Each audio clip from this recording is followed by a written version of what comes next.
Les principaux défis d'un projet tel que Pass2Park résident dans le fait qu'on va assembler ensemble une grande variété de données. Des données qui vont représenter le trafic routier, des données qui vont représenter la réglementation en termes de stationnement.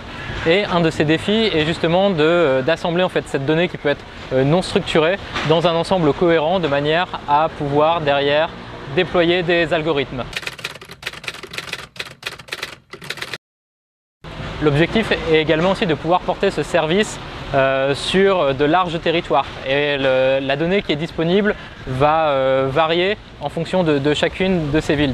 Donc un des points importants est de pouvoir en fait définir quel est ce socle commun, de baser nos algorithmes sur ce socle commun et de permettre très facilement de les enrichir à chaque fois qu'une nouvelle information est disponible sur un territoire, de pouvoir l'exploiter afin d'en tirer parti pour développer un tel service.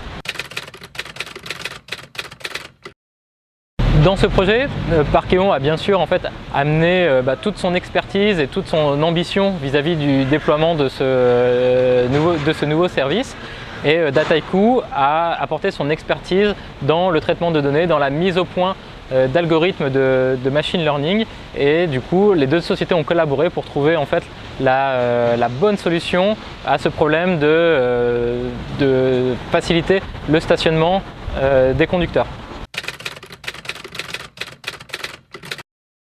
La valeur ajoutée du Data Science Studio, le produit proposé par Dataiku dans un projet tel que celui de Pass2Park, est sa capacité à réunir dans une interface unique l'ensemble des composants nécessaires à la mise en place d'un tel projet.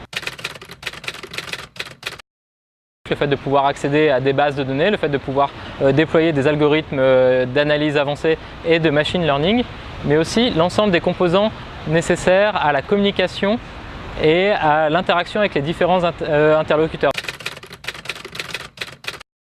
L'utilisation d'algorithmes de machine learning est au cœur de la valeur et de l'ambition proposée par une application telle que Pass2Park.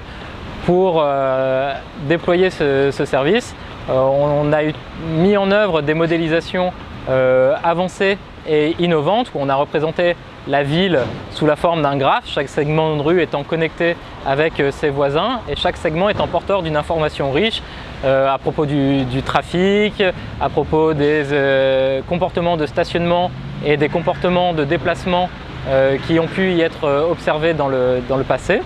Le tout étant combiné à des informations plus macro sur la densité d'habitation, sur la densité de services et sur la densité de commerce ou de lieux de divertissement.